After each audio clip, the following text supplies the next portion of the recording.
Before we get started, just a quick word from our sponsors. Thank you to Rachel Ann for becoming a Patreon sponsor. We really appreciate your support and hope that you enjoyed the Patreon sponsor exclusive podcast episode for October called 5 Reasons to Door Slam Someone. On the episode, we also discussed what to do when your friends and family don't agree with you cutting someone out of your life, and what to do in the aftermath of a door slam. You can help support the Quiet Ones podcast too, and get access to exclusive podcast episodes, blog posts, and more when you become a sponsor on Patreon for just $5 a month.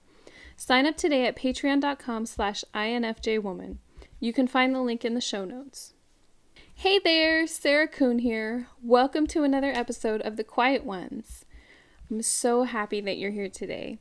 Today we're talking about common personality traits of INFJs. We're also going to dive into some of our strengths and weaknesses and talk a little bit about INFJ characters in books, movies, and TV shows. So let's start with a little refresher on what an INFJ is. The term comes from the Myers-Briggs Type Indicator Personality Test. If you haven't taken the test yet, I strongly encourage you to do so. You can take it for free at 16personalities.com, and it really only takes about 10 minutes. But what does INFJ stand for? According to the Myers-Briggs Type Indicator Personality Test, every person in the whole entire world falls into one of 16 different personality types. The first letter is either extrovert or introvert, and this represents where your energy comes from. Do you focus on the inner world or the outer world? As introverts, we tend to focus on our inner world. The second letter is either sensing or intuitive. And this is where your focus is. Do you prefer to focus on basic information you take in, or do you prefer to interpret the information that you take in and add meaning to it? If you have a sensing personality, you just take the information as it comes in, and that's all that there is. You take everything at face value. If you're intuitive, you read between the lines. You see more than what's actually said. The third letter is either thinking or feeling, and this is how you make decisions.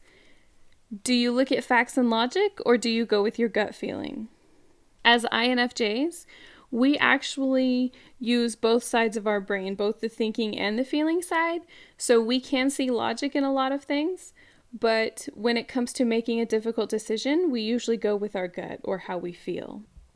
And then the last letter is either judging or perceiving. And this is what behaviors others see, how you live your outer life. A lot of people get this one confused with being judgmental, and that's not what judging means at all.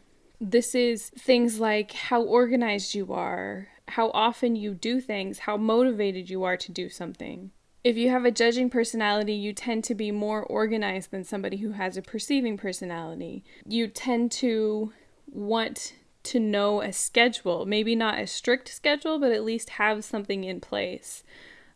Whereas a perceiving personality, they're just more of a go with the flow type of person, and they're more spontaneous as well.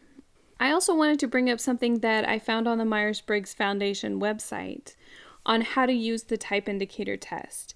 It says, never imply that all people of a certain type behave in the same way. Types should not encourage stereotyping or be used to put people in rigid categories. So I want to be clear that what we're talking about here are not rigid categories. Every INFJ is different. We all grew up in different families with different parents and different friends. We're influenced by those things and so many other things as well. Things like where you grew up, your town, your country, your school, your church, and so on. Everything influences you. We're also influenced by our life circumstances as well as our health. The personality descriptions are written based on healthy people, and not all of us are healthy, me included. I'm biased because I struggle with depression and anxiety. I know for sure that that colors the way that I view things. When I post things on social media, I pick out the things that touch me the most. And they lean towards the dark and twisty sometimes because that's me. That's what I relate to. I have to catch myself every once in a while and throw in something that's not dark, something that's a bit more happy and sunny. So every INFJ is different. We are all similar and we have the same intentions and motives and desires, but we are all different as well. We want to help people, but we approach things from different angles. So let's break down a little bit more what INFJ is. And I wanted to go over something that I found on the Myers-Briggs Foundation website this past week. You can also find this on my website at infjwoman.com under the About section. So the first letter I stands for introversion. Now, that is getting all of your energy from dealing with ideas, pictures, memories, reactions that are inside your head and your inner world. It means that you prefer doing things alone or with one or two people that you feel comfortable with. It also means that you take time to reflect and have a clear idea of what's going on before you decide to act. You have lots of ideas, and sometimes the idea of doing something is actually better than the real thing. So things that describe you as an introvert are being reflective and reserved. You're comfortable being alone. You prefer just to know a few people. You don't need to know everybody in your work or your school or your neighborhood. And you spend a lot of time reflecting, and you don't make spontaneous decisions usually. You usually think things out before you make a decision. And sometimes you forget about the outside world because you spend a lot of time in your head with the ideas that you have in your head. So the next letter is intuition, and that means that you're paying the most attention to impressions. You're looking for meaning and patterns in all of the information that you get. Sometimes you don't even know where the information comes from because it's such a natural process for you to gather so much information about the people and the situations that you're in. You're more interested in learning about a problem by thinking rather than doing. You also think more about the future than the past. You're more interested in learning about new ideas than learning about what's happened in the past. You also like things that are like symbols and abstract theories, even if you know that you'll never use them. One example of this, especially for me, is I did really well in calculus when I was in college. In fact, I actually studied engineering for a while. And I love the type of algebra and calculus that doesn't make sense, that's not useful, or that's not supposed to make sense, I should say, because it always made sense to me. But once you start getting to the stuff that's supposed to be useful, like physics and dynamics, it was a lot harder for me. And I wasn't as interested because I wanted to do the stuff that I felt like was that nobody wanted to do.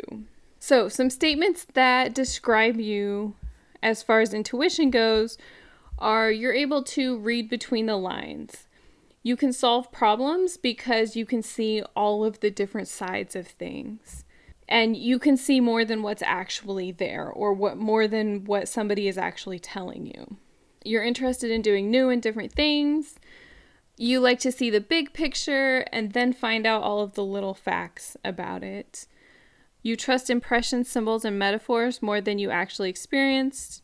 And you like to think about new possibilities more than you like to think about reality. Even if you know that those new possibilities will never become a reality, you're still caught up in thinking about them. The next one is feeling. So you make decisions based on thinking about what people care about and the point of view of other people involved in the situation.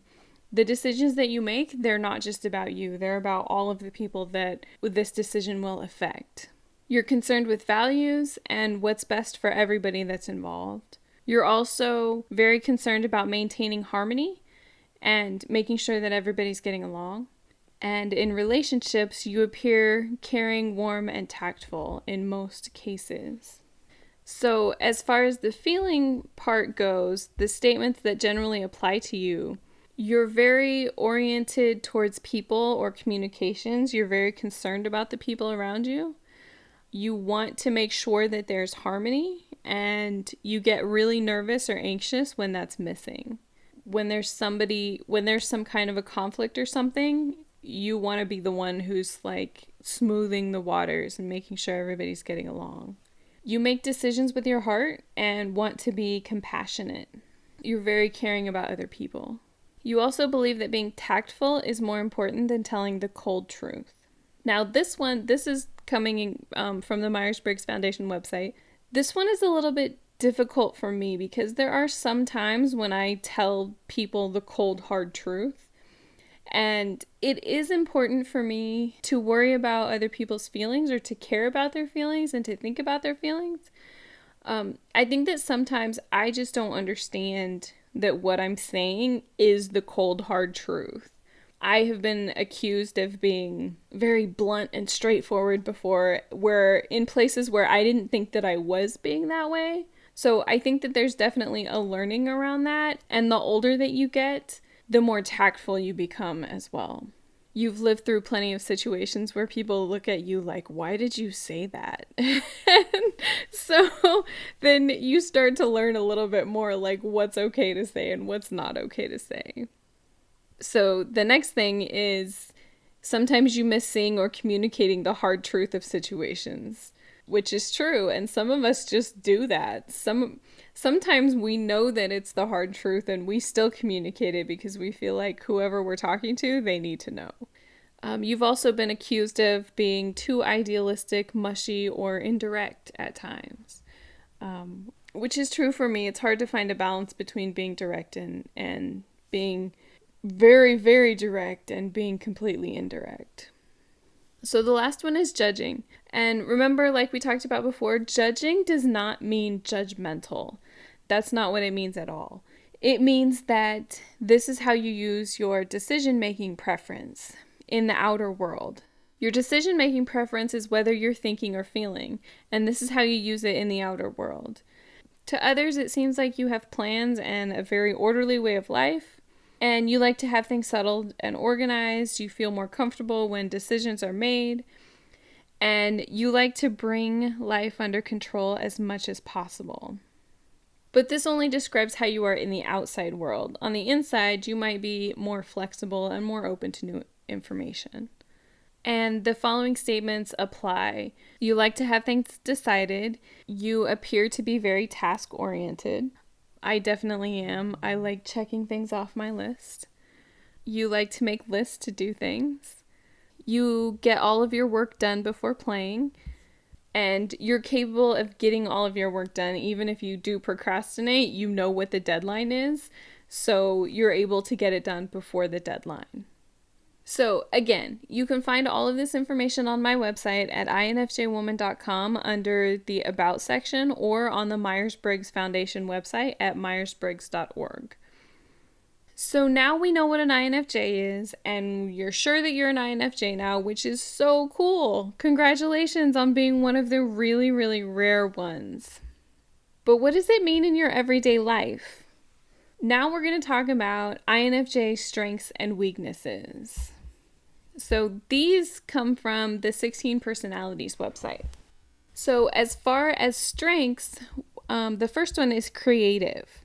We as INFJs are very creative because we have a very vivid imagination. And we use our creativity not only in our imagination, but also in our everyday lives. We use it to see problems that most people don't see. And not only can we see the problems, but we can come up with a practical solution to fix the problems. I see this as both a blessing and a curse, a strength and a weakness, because for me, I can walk into pretty much any situation, and once I understand what's going on, especially like at a new job or in a situation with my friend, I can look at the whole situation and say, oh, okay, this is broken, this is broken, this is broken, you can do this better, this is what you need to do here, and just lay everything out and fix it all, which is a great strength to have, but very few people want to hear it, honestly. And they'll tell you, especially in jobs, people will say, when you go to a job interview, they'll say, yeah, we're looking for somebody who can come in here and bring some new ideas and some creative insight, and we know that we have some systems that need to be fixed, and we would love to hear any ideas that you have. And you're like, great, I have tons of ideas. And then you take the job and you get there and you present all of your ideas, and they're like, no, we're not going to do that. I mean, we're going to do it the way that we've always done it because we've always done it that way, which is the most frustrating answer in the whole entire world. I mean, I just don't understand. I don't understand why people want to continue doing something that's ineffective and difficult just because they've always done it that way. That doesn't make any sense to me. So it's very, very frustrating for me as an INFJ to have that ability and not be able to use it. As far as creativity, it's also a strength for us because we're excellent counselors and advisors. So we're able to see other people's problems and able to fix them as well. And the next strength is being insightful. We can see through dishonesty very quickly. We can see manipulation and sales tactics, and that's not really something that we're interested in. We would much rather be involved in an open and honest discussion. One of the biggest things that drives me insane is when I can see people trying to manipulate me, and I hate it. I don't even want to talk to the person who does that anymore because I feel like everything that they do is with a bad intention. And for me, too, I would much rather have an open and honest conversation, especially when somebody wants something or needs something from me. I would much rather them say, hey, this is what I need, even if it's a difficult ask. I would rather them be open and honest about it rather than them trying to manipulate me to get it. I feel like for me, it's part of the values and respect thing. So yeah, manipulation doesn't go well with me, or sales tactics either. I don't like those. So our third strength is being inspiring and convincing. When we speak in human terms, we usually have a very fluid and influential writing style that appeals to the inner idealist of our audience. Even though we're introverted, we can be astonishingly good at speaking, especially when we're speaking about something that comes from our heart, something that we're very passionate about and that means a lot to us. And especially something that we're proud of. We can be really good at speaking and writing as well. Another strength is that we're very decisive. Because of all of our creativity and insight and inspiration, we're able to have an impact on the world, and we're able to follow through with all of our ideas because we are very decisive. We don't just have the dreaming aspect of ideas. We have the dreaming and the doing too. We're able to put all of the ideas that we have into motion and to see our projects through to the end. We don't just see things how they should be, but we act on those things to make sure that our lives turn out the way that we want them to. The next strength is that we're dependable and passionate. So this is one of my favorite quotes from their website. When advocates come to believe that something is important, they pursue that goal with a conviction and energy that can catch others off guard. I love that, honestly. And it's very true. I've done that several times in my life. I've made a decision to follow one of my dreams, and I've turned my whole life upside down to do it. And my friends and family will look at me like, what are you doing? Like, I can't believe that you would be so passionate about something, but it's very true. This is one of our strengths because we're able to turn things upside down if we need to. When we're passionate about something, it can become an inseparable part of our personality. It's something that's incredibly important to us. And not everybody agrees with this or understands it, but it's something that is really pretty awesome to see. I'm always attracted to people who are passionate about something. I love seeing somebody talk about something that they really care about, even if it's something that I don't care about at all. I love to see them talk about it. And the last strength is altruistic. And just in case you don't know what this means, because I didn't know what it means, I Googled it for you. It means showing a disinterested and selfless concern for the well-being of others, or unselfish. That is very true for me. So it's very true when these strengths are used for good, because you can take being selfless to a level where it's not healthy. But when it is healthy, it's really good because you're able to think about all of the people around you and the decisions that you make. And not everybody is able to do that. Most people just make decisions for themselves and don't realize how they impact everybody else. Okay, so now let's talk about some weaknesses. One of our biggest weaknesses is that we're very sensitive. When people criticize or challenge us, especially our principles or our values, they get a very strong response. Questioning our motives is the quickest way to get to our bad side. One of the things that bothers me the most is when people try and criticize my work. I put my heart and soul into my work. So when somebody tells me that I'm not doing a good job or that something is wrong, and I mean not just like little things, not like, oh, hey, you misspelled this. I appreciate that. I really do. But when somebody tries to attack, I guess it is the values or the morals behind what I'm doing, the principles behind it, that really bothers me a lot. Another weakness is that we're extremely private. We're extremely private about our personal lives, so it's really difficult to get to know us. More times than not, we have a front that we put on to our friends. We kind of adapt our personality to fit the friends that we have. So we adapt our personality for the different personalities that each one of our friends have. And it seems like it could be a good thing because we're able to get along with a lot of different people, so we're very adaptable, which, is good in the workplace and it's good for acquaintances. But when you're talking about your close friends, they don't really know you, and it's really, really hard. It's especially hard for me to get to know somebody or to let them get to know me, because as soon as I start to feel like they're not accepting of me, then there are just things that I just don't share with them. There are just parts of my personality that I just shut off. So I feel like each friend knows a different version of me because there's only certain things that I share with each one of them.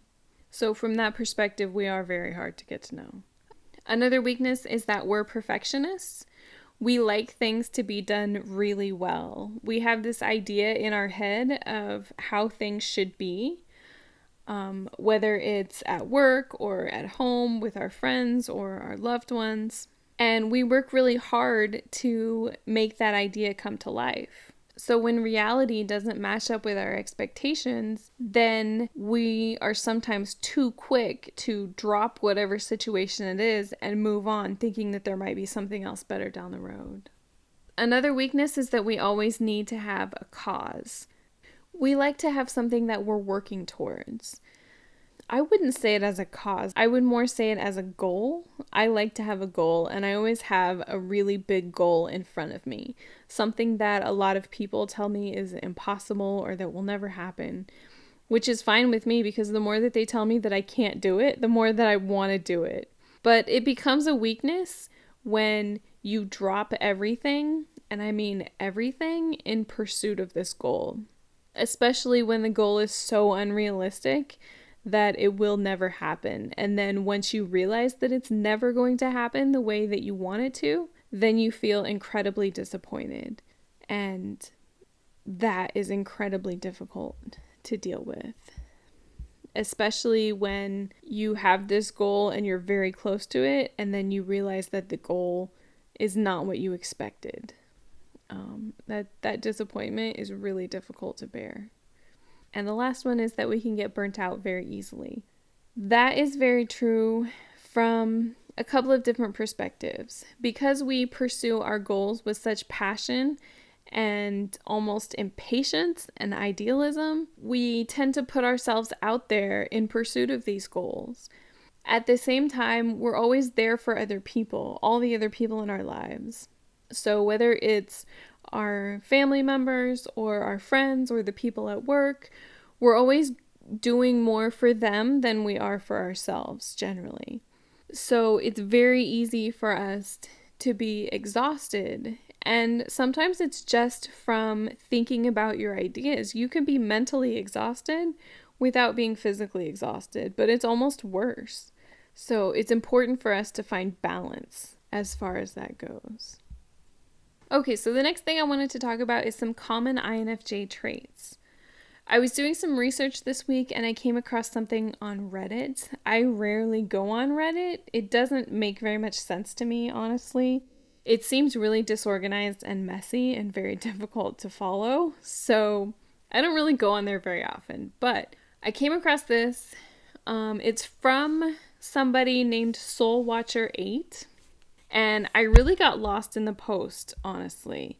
So that's why I wanted to share it with you, because it made a lot of sense to me, and I hope it makes sense to you too. And it's called, Are These Common INFJ Traits? What do you think? So the first one, and I'm going to read to you exactly what they said. It says, you think of future scenarios and what you will do in it. When something remotely similar happens, which is fairly often, your solution is not optimal because some factors are different. So you come up with another solution on the spot which works well. You wonder why you wasted time thinking about this situation if you were gonna wing it anyway.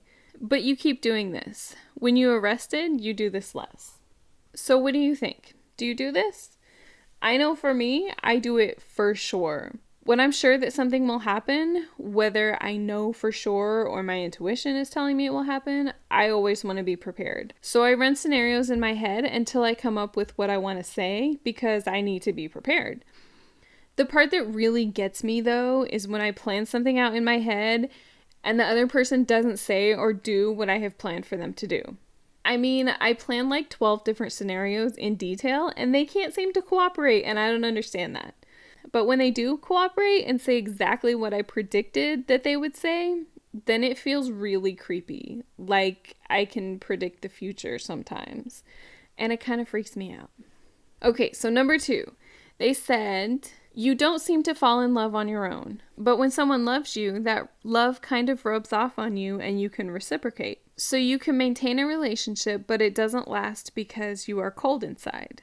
They continue, I fall in love all by myself because I'm warm on the inside and cold on the outside. I have a hard time extending my feelings beyond myself unless I'm extremely, extremely comfortable with someone, which is very rare. So for me, I have a difficult time falling in love with people too. I usually notice when there's someone around who's really, really attractive, but I'm not the type of person to just fall in love with them on the spot. I really have to know them and know their personality and their beliefs and their values before I start to fall for them. It's more like a process than an instantaneous type of thing. Okay, the next one says, you don't seem to get angry on your own. When someone disappoints you, you just withdraw and be cold. You don't scold them or demand anything. You just slowly disappear and cut ties. I agree with this a lot too, because it's pretty rare that I get seriously angry with someone and stay that way. I also don't like to confront people, although this is something that I'm really working on. I always want to give people another chance. One more chance, one more chance. And I usually spend a lot of time thinking about why they got mad. Like, was it my fault? Which is another thing that's unhealthy that I'm working on. The next one says, when a group of people near you gets mad at injustice, such as bullying, or sometimes just the victim gets sad, you get angry and want to do something, and sometimes do intervene and manage it well, but collapse at home because you are exhausted. I agree with this a lot. Anytime that I have to confront someone, even if it's just an email or text message, it makes me exhausted. And I need like a day to recover from it at least. I hate seeing people getting bullied as well, and it really makes me want to step in. When I feel like it's safe for me to step in, I definitely will, but I'm always very conscious of my safety as well. The next one says, you think non-verbally.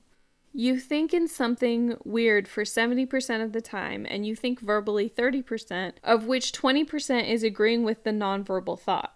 And the 10% is an actual verbal rendition of those abstract thoughts. An image of a set of scales. You try to balance it by adding small weights. You are not there actually.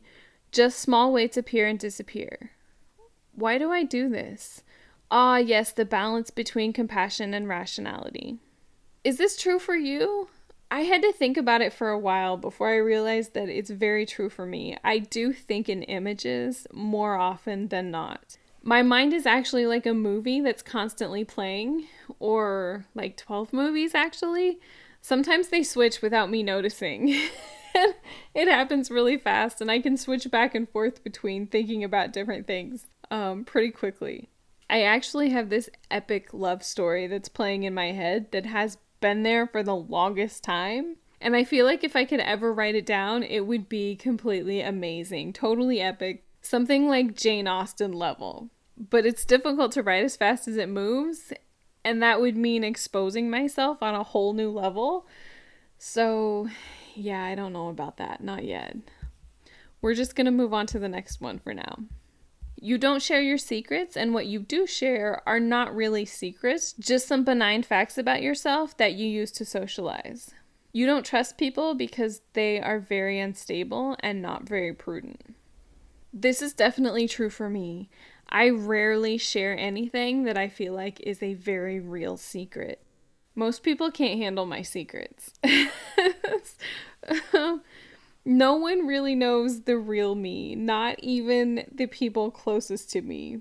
But I do have a list of secrets, in quotation marks, that I keep handy for when I need them. You know, things that are kind of secret-y, but they're not really that extreme. They're like socially acceptable. I've done research. I know if they're socially acceptable. I feel like Sheldon Cooper in The Big Bang Theory. Do you watch that show? Oh my God, it's one of my favorites. I love it every time he says, "I'm not crazy. My mom had me tested." So I feel like when I say, yeah, I've done research, like it's not crazy. I've done research. I always hear him saying that in my head when I say something like that. Okay, so the next one. You used to tolerate unhealthy people, then cut them off all at once, like without a goodbye, because you don't even want to see their last reaction. You don't even feel guilty because you gave them chances and they blew it all. A few days later, you don't even think about them anymore. They literally are just people who do not exist. This is true for me for sure. It's called a door slam, and I do forget that people exist sometimes. And then every once in a while they pop up on my Facebook, like in Facebook memories or as a friend suggestion, and I'm like, no, Okay, so the next one says, people fear your eyes for some reason. So you blink aptly to diminish the intimidation. This is definitely true for me. So many people have told me that I'm intimidating. And I don't really understand why they think I'm intimidating. But they think I am. So I try to be less intimidating sometimes. When I want them to like me, I'll try to be less intimidating. But if I don't care if they like me, then I don't really worry about it too much. The next one says, you get an instant hunch about a person or a place and used to suppress it thinking you were judgmental. But they do cause catastrophes, and now you cut them off when you feel off surreptitiously, so they don't think you are nice. But in your mind, they are the untouchable. I do get instant hunches about people, and more often than not, I'm right. I try not to let people get too close too quickly because that too will get me into problems. And I've found too that the more that I rely on my intuition, the more I trust those hunches that I get about people, the better that it works, actually. And the faster that it works too. It's kind of a process though, learning to trust it. It's hard too when you meet somebody that you really like, but you have this feeling inside of you that something's off with them or something's wrong.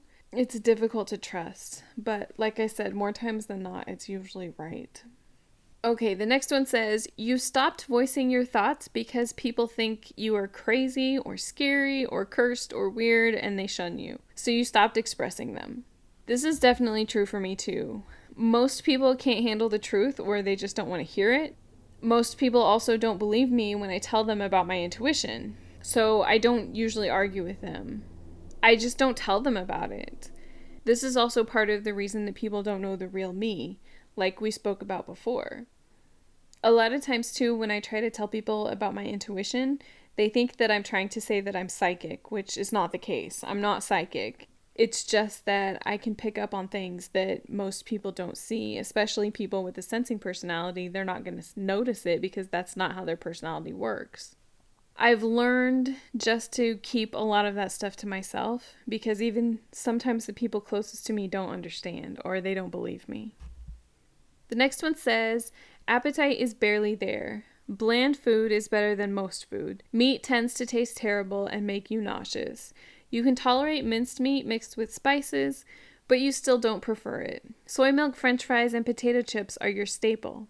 You add 2 tablets of multivitamins and 3 capsules of fish oil because you understand nutrition.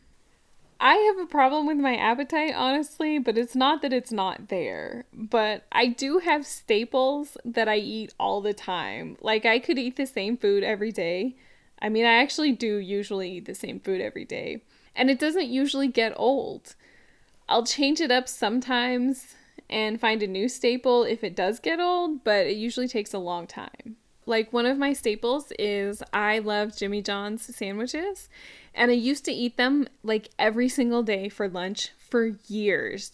People would make comments that, people that I worked with would make comments like, "Oh, you went to Jimmy John's again? Like, do you eat that every single day?" And I got to the point where I just wouldn't take it to work. I would eat in the restaurant or I would eat in my car just so I didn't have to deal with their comments. Because I loved it and I was like, well, if you really like something, why would you go somewhere else? But then I moved to Boston and there aren't really a lot of Jimmy John's here. There's like one way downtown, which is a long ways from where I live. So now I go to Panera almost every single day, either Panera or Whole Foods, because Whole Foods makes this really awesome pizza for lunch and it's not really that expensive. But I go like every single day. And it's awesome because Panera has a rewards program. So you get free lunches every once in a while. But yeah, I eat the same thing every single day. And one of the reasons that I change it up actually is because people start to know what I'm gonna order. And that kind of bothers me. It's like, I don't want them looking at me going, "Oh, you want your usual today?" Which they don't really look at me because I order from my app, So that is also a big factor in where I go to lunch, because I would much rather order it from an app and then just go pick it up rather than having to actually talk to somebody. But yeah, I can definitely eat the same thing every single day. And when I go to the grocery store too, I usually, because I'm by myself, I don't have a husband or kids or anything. I usually just buy 1 or 2 things. So I'll make 1 thing or 2 things for the whole week and just eat the same thing. And it doesn't really bother me at all, honestly. What bothers me more is the deciding what to buy or deciding what to do. I like to already have it lined up. I like to already know, okay, this is what you're going to have for lunch all week. And it's like, cool, that takes so much stress off of me. So I don't have to decide what to eat. I just already know this is what I'm going to eat. Okay, the next one says, you think most people suffer. Some manage it. Few are happy and fulfilled. I definitely agree with this. I don't think most people suffer, though. I know that most people suffer. Most people live an ordinary, miserable life, and they seem incredibly unhappy to me. I mean, how can you be happy when you don't have any dreams or hopes or ambitions? That I just don't understand at all. I've watched so many people grow up in the same small town that I grew up in and get married young and have a bunch of kids and then get divorced, and I think they can't be really happy at all.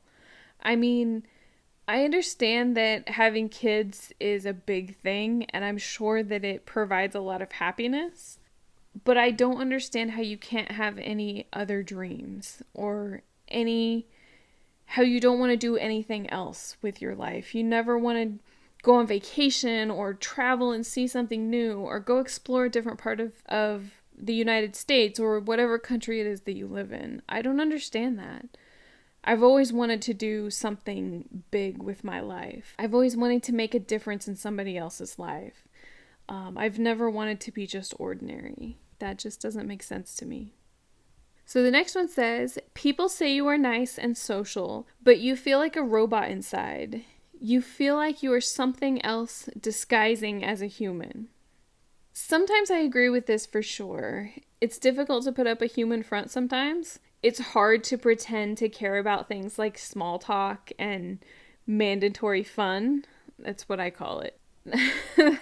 That's what I call it when you're forced to do something that you don't want to do. And it happens a lot in school. It happens in college. It happens even when you get to the workplace. Sometimes there are things that you have to do and you're like, ugh. They're like, oh, it's going to be fun. And you know it's going to be fun because they told you it was going to be fun, which is why it's called mandatory fun. Because you have to go. You can't like opt out of it. I try to avoid those as much as possible. And I usually ask, it usually makes my bosses mad when I ask, like, am I going to get fired if I don't go to this event?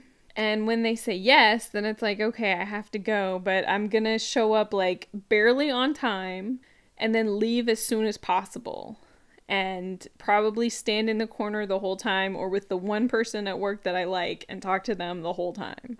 So yeah, I try to avoid those situations as much as possible.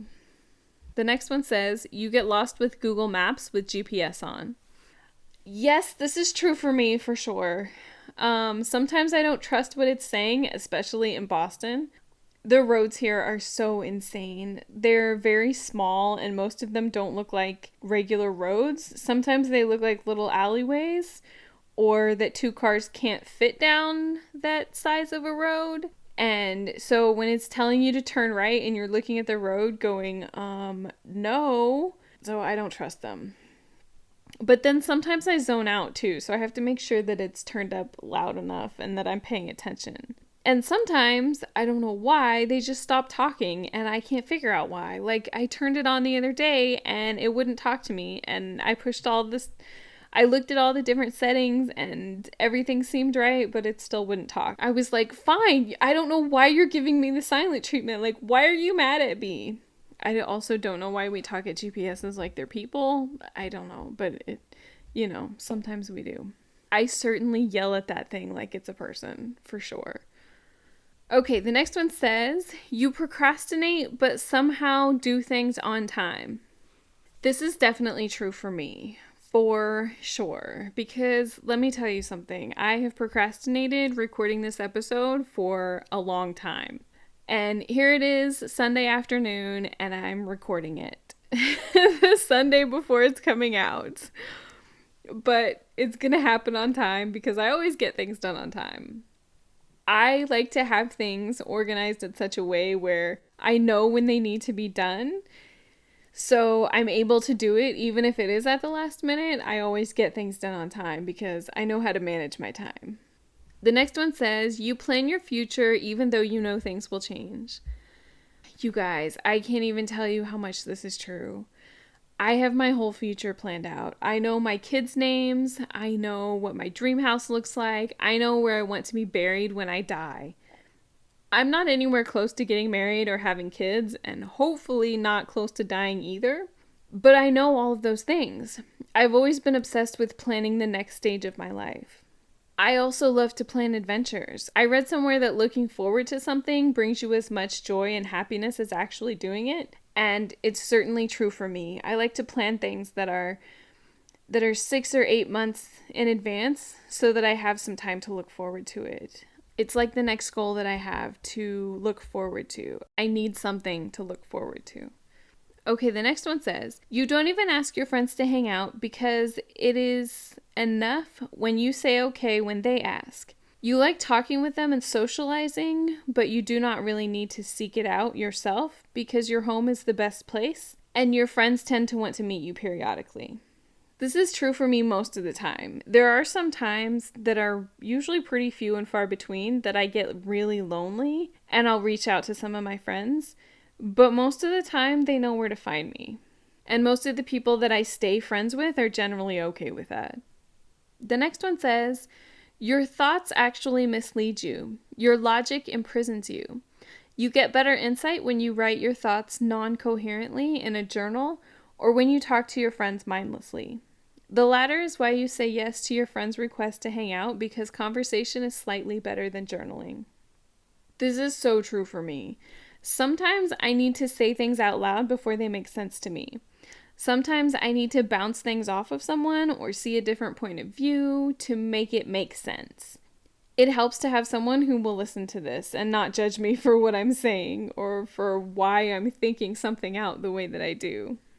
The best friends that I have are the ones that I can call and say, okay, here's this thesis on this thing that I've been thinking about for 6 months. What do you think?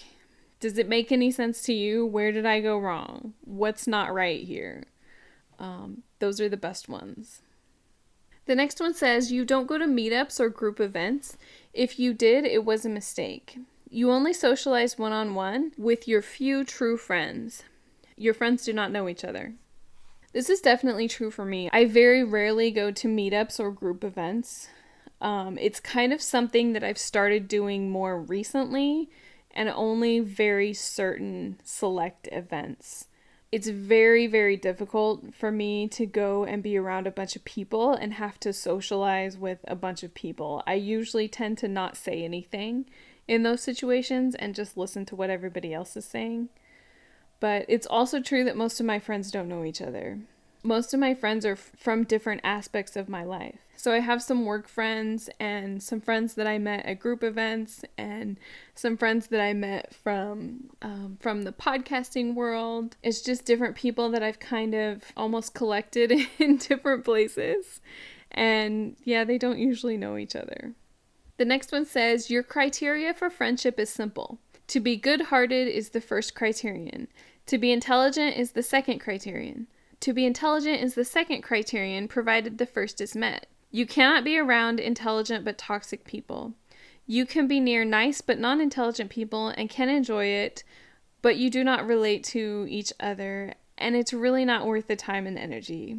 Most humans fail to meet the two criteria. This is definitely true for me. It's really hard to say this without sounding arrogant, but a lot of INFJs are very intelligent. And I think that part of it is because of how our personality works, because we spend so much time in our imagination, and because we usually like learning things. And we like learning things to the point where we become obsessed with them. So we know so much about a subject that when we go to talk to people, they don't usually understand unless they know the same about that subject too, which is very rare. In my experience, it's extremely rare to find people who understand things on the same level that I do. So it is difficult to find friends because a lot of people just don't fall into the first one. They're not good-hearted. I think, though, I would add a third one, which would be accepting, which is the most difficult one for most people, is to be accepting.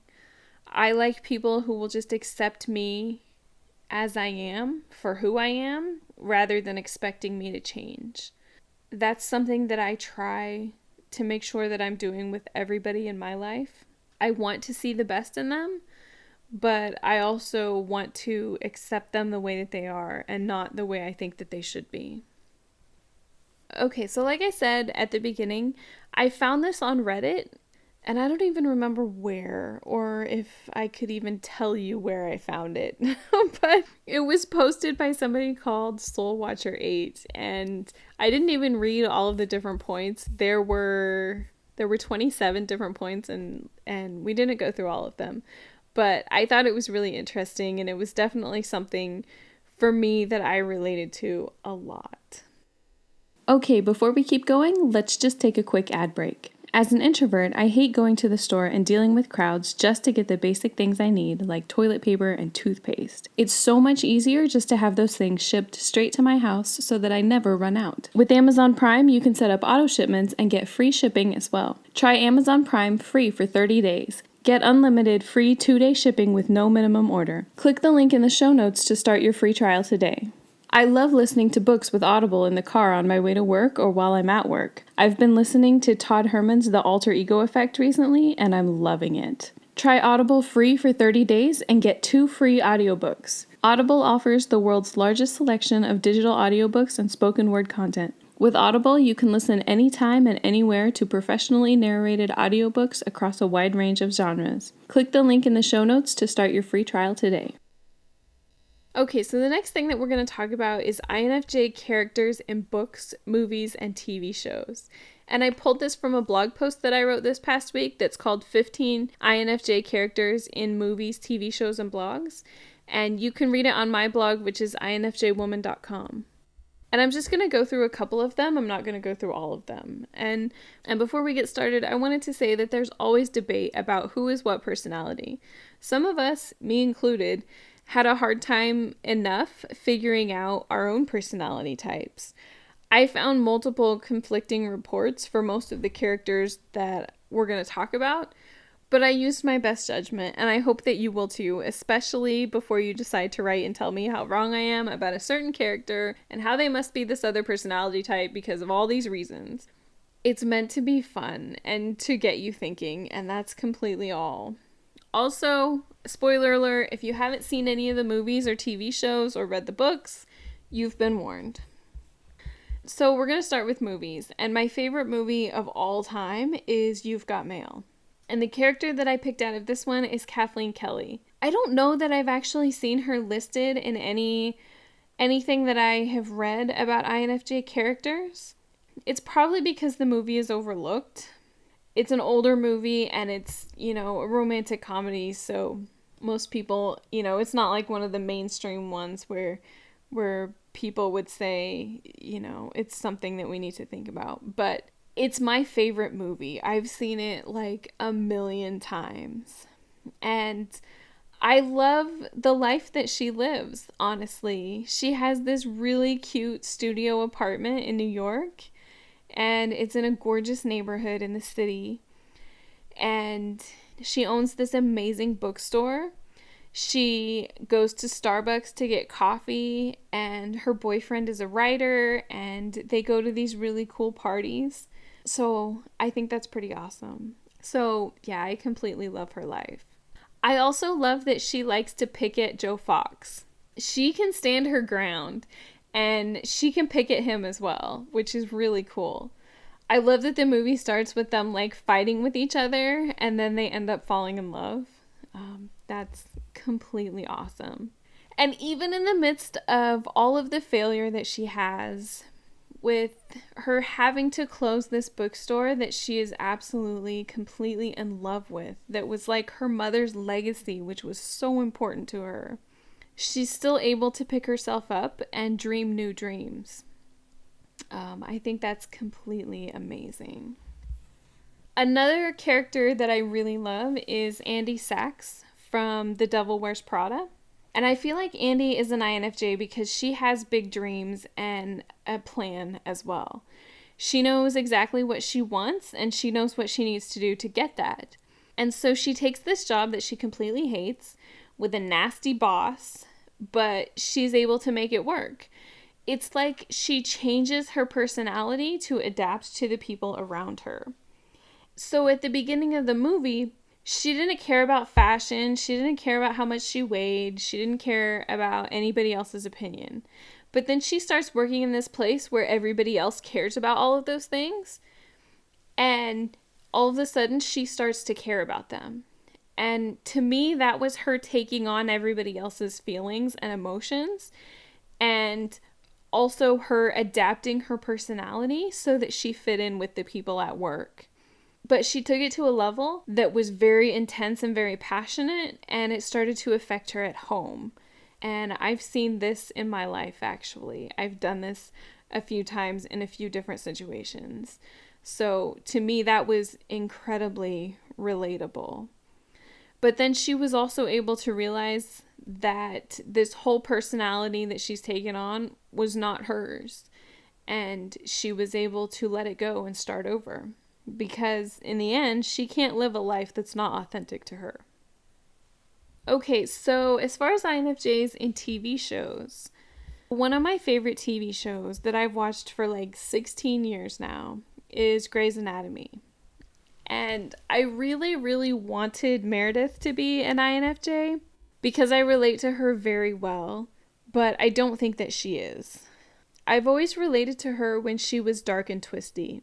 And she spent a lot of seasons being dark and twisty, but then there were some where she was more happy and healthy and all put together, and I didn't really relate to that very well. But some people on the show that I do relate to would be Alex Karev. And I relate to him because he acts like he doesn't care about anything or anybody, that he's only focused on himself. And there are some times when I act like that. But I feel like that's a way that he uses to protect himself, because he spent so many years taking care of his mom, who was incredibly broken.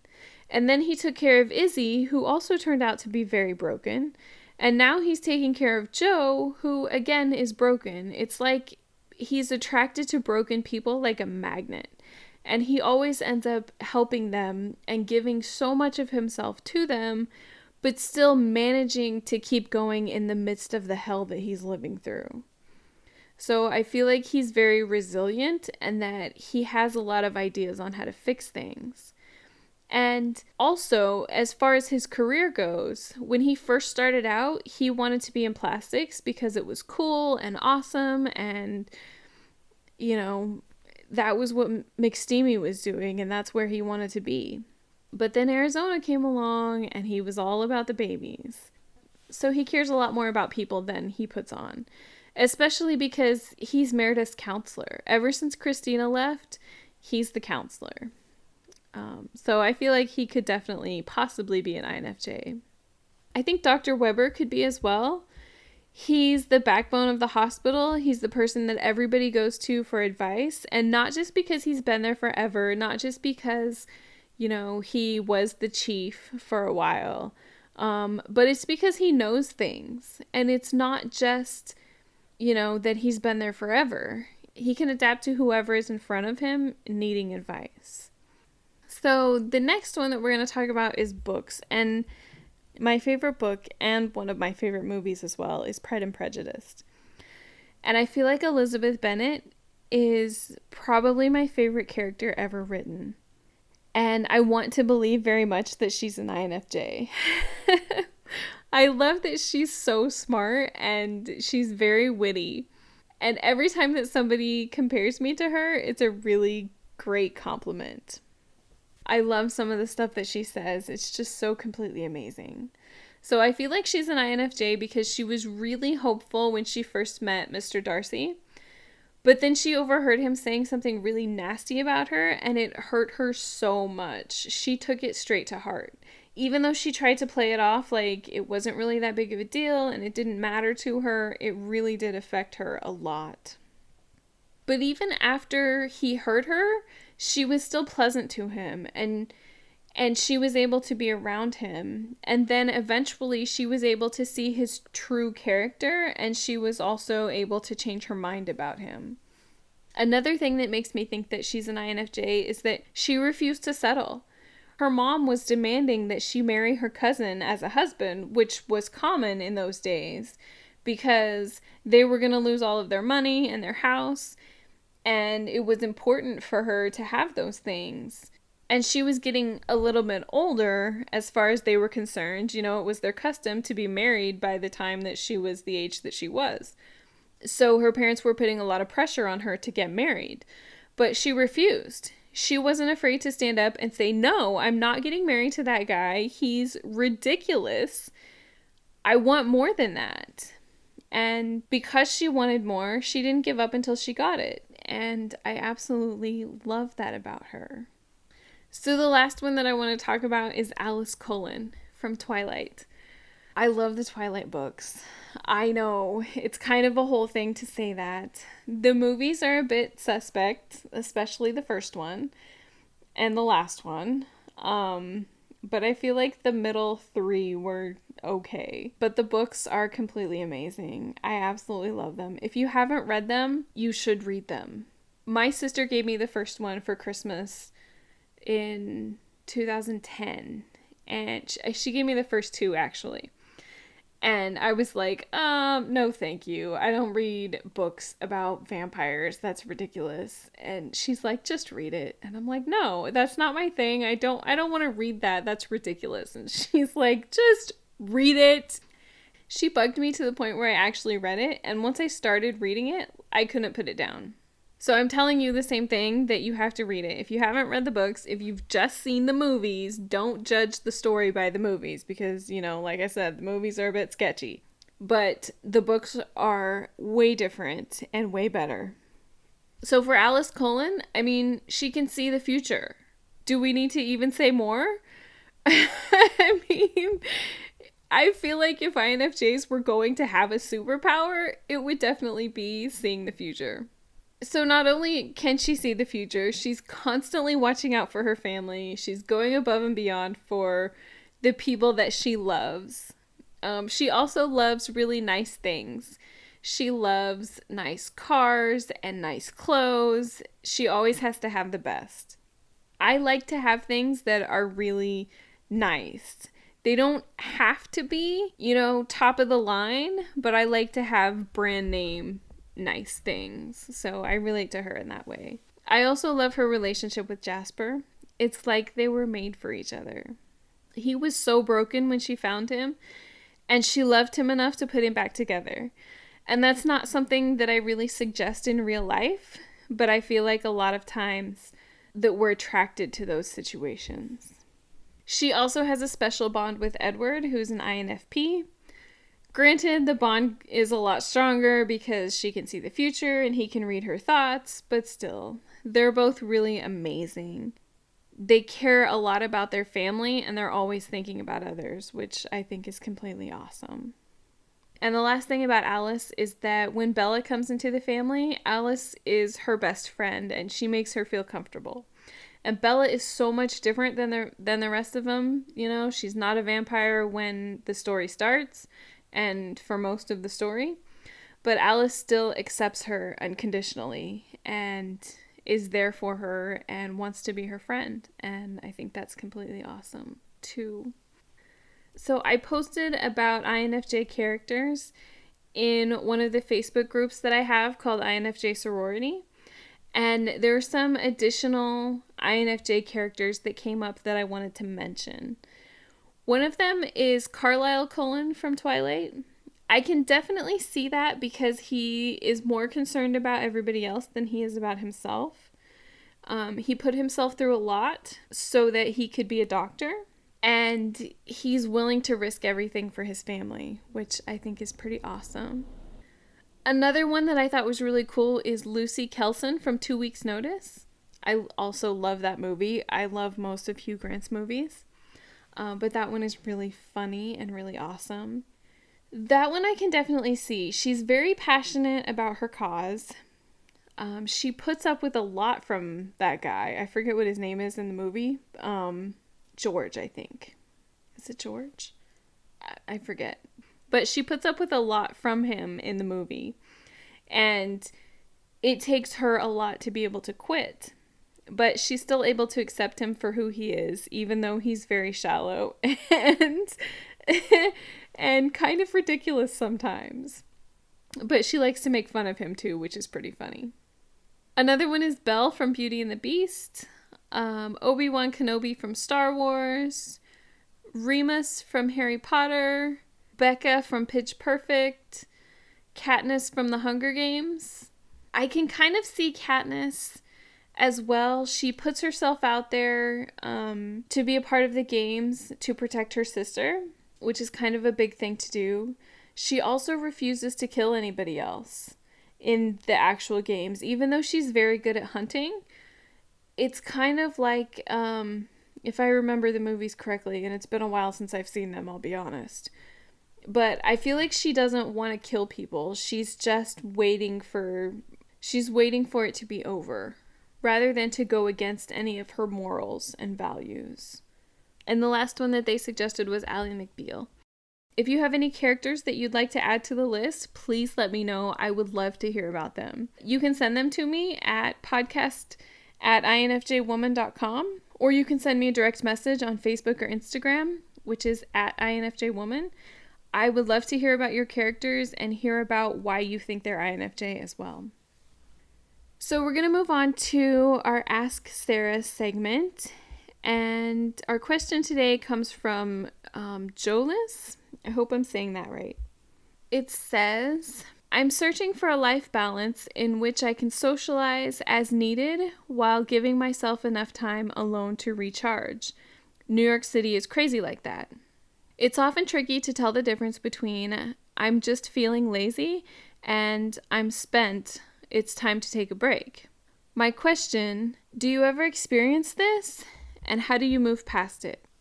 Hey Jolis, thank you so much for your question. I do experience this sometimes. It's especially difficult for me when I spend all day at work and then I have to ride the train home with more people, or when I have to go to a crowded grocery store. And if I'm talking on the phone, it's also bad too. When you're feeling lazy, it might be a sign that you are spent.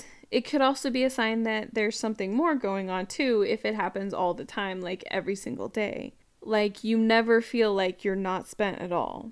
But the difference is, do you feel this way all of the time, every single day? If yes, then it could be something that's more serious. If no, then it's probably just an introvert hangover. I can see where it would be hard to tell because I've been to New York City several times and there is so much going on there. It's just constant. When it comes to things like noise and there being a lot of people around, those are things that stress me out a lot. So self-care is definitely something that's incredibly important. And spending time alone will help you to be able to unpack all of the things that are going on in your head and to release some of those things. It will also help you to figure out whether what you're experiencing is an introvert hangover or if it's something else. All right, I think that's all that we have for this episode. Thank you so much for listening. You have no idea how much I appreciate you. If you have a story that you'd like to share, we would love to hear from you. You can submit it to podcast@infjwoman.com, or you can send me a direct message on Facebook or Instagram, which is @INFJwoman. If you enjoy this podcast, please subscribe and leave a review on iTunes or wherever you listen. It helps other people to be able to find us. Thanks again for listening. We'll see you again next week.